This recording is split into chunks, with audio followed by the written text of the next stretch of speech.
Assalamualaikum warahmatullahi wabarakatuh. Yang terhormat Ibu Dr. Vivi Iswanti Nursirwan SOS MM yang telah memberikan kesempatan kami untuk mempresentasikan materi kami pada hari ini. Saya Nurul Istiqomah dengan NIM 2310 1120 1707 selaku moderator yang akan membimbing jalannya presentasi pada kali ini. Halo guys, saya Ayu Puspitasari dengan NIM 2310 11 206 995. Adapun pembahasan-pembahasan yang akan kita bahas, yang pertama adalah menganalisis ciri-ciri akademik teks laporan, yang kedua menganalisis manfaat teks laporan, dan yang ketiga adalah menganalisis pihak-pihak yang diberikan teks laporan. Materi pertama akan disampaikan oleh rekan saya Ayu Puspitasari. Kepada Ayu dipersilahkan.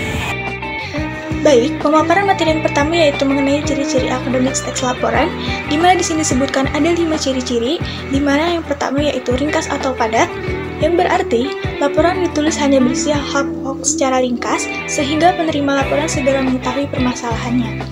Poin kedua yaitu lengkap, di mana berarti di sini laporan berisi aspek-aspek yang diteliti atau yang dilakukan dengan didukung oleh sumber kepustakaan yang memadai.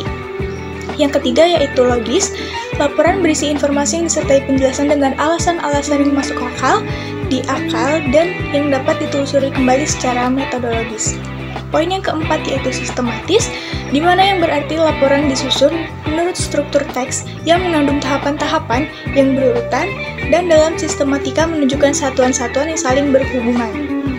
Nah, pada poin yang kelima yaitu lugas, di mana menurut Kamus Besar Bahasa Indonesia atau KBBI, mengartikan lugas adalah mengenai yang pokok-pokok saja atau yang perlu-perlu saja. Lalu, lugas adalah seperti apa adanya dan tidak berbelit-belit. Di sini, artinya laporan disajikan dalam bahasa yang objektif, yang langsung menunjukkan pemecahan persoalan yang diteliti atau kegiatan yang dilaksanakan. Teks laporan mengandung bagian unsur yang ada pada teks proposal. Materi selanjutnya yaitu mengenai manfaat teks laporan. Nah, berdasarkan waktu penyusunannya, laporan dapat dirinci menjadi 2, yaitu laporan akhir dan laporan kemajuan. Nah, pada laporan akhir, laporan ini merupakan rangkuman dari keseluruhan pekerjaan dari awal hingga akhir dan sekaligus menjadi bukti bahwa penelitian atau kegiatan itu sudah selesai. Nah, pada laporan akhir dapat digunakan untuk menilai apakah penelitian atau kegiatan itu berhasil. Selanjutnya yaitu di laporan kemajuan. Laporan kemajuan itu disusun menurut jangka waktu tertentu, bisa dalam harian, mingguan, bulanan, triwulanan, 6 bulanan, atau tahunan. Nah, karena laporan kemajuan mungkin dibuat lebih dari 1 kali, laporan kemajuan dapat dikatakan sebagai laporan berkala. Nah, pada laporan kemajuan digunakan untuk mengukur perkembangan penelitian atau kegiatan yang dilaporkan itu menurut presentasi yang telah dicapai dalam jangka waktu tersebut. Selain itu, laporan ini juga dapat digunakan sebagai pedoman apakah terjadi perubahan dalam pelaksanaan penelitian atau kegiatan itu. Selanjutnya di sini ada manfaat teks laporan bagi si penerima laporan tersebut. Nah, di sini ada 3 bagian, yaitu bagi peneliti, bagi pelaksana kegiatan, dan bagi pihak-pihak yang diserahi laporan. Nah, sementara itu, laporan penelitian dan laporan kegiatan mengembang fungsi penting. Kedua laporan ini mempunyai fungsi informatif, fungsi pertanggungjawaban, fungsi pengawasan, dan fungsi pengambilan keputusan. Materi selanjutnya adalah menganalisis pihak yang diberi teks laporan. Laporan penelitian akan diserahkan paling tidak kepada dosen pembimbing dan kepada program studi, petugas administrasi untuk keperluan pengarsipan atau ke perpustakaan untuk bahan bacaan. Apabila laporan penelitian ditujukan kepada sponsor sebagai penyandang dana, laporan ini akan diserahkan ke pihak sponsor itu sendiri. Laporan kegiatan untuk magang, seminar, pentas seni, dan sebagainya akan diserahkan ke pihak pembimbing, penyelenggara,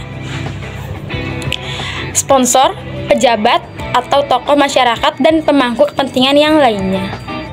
Kemudian, ada fungsi laporan penelitian dan laporan kegiatan. Yang pertama, fungsi informatif. Laporan dapat digunakan sebagai sumber informasi bagi pembaca atau siapapun yang berkepentingan dengan laporan. Yang kedua, ada fungsi pertanggungjawaban.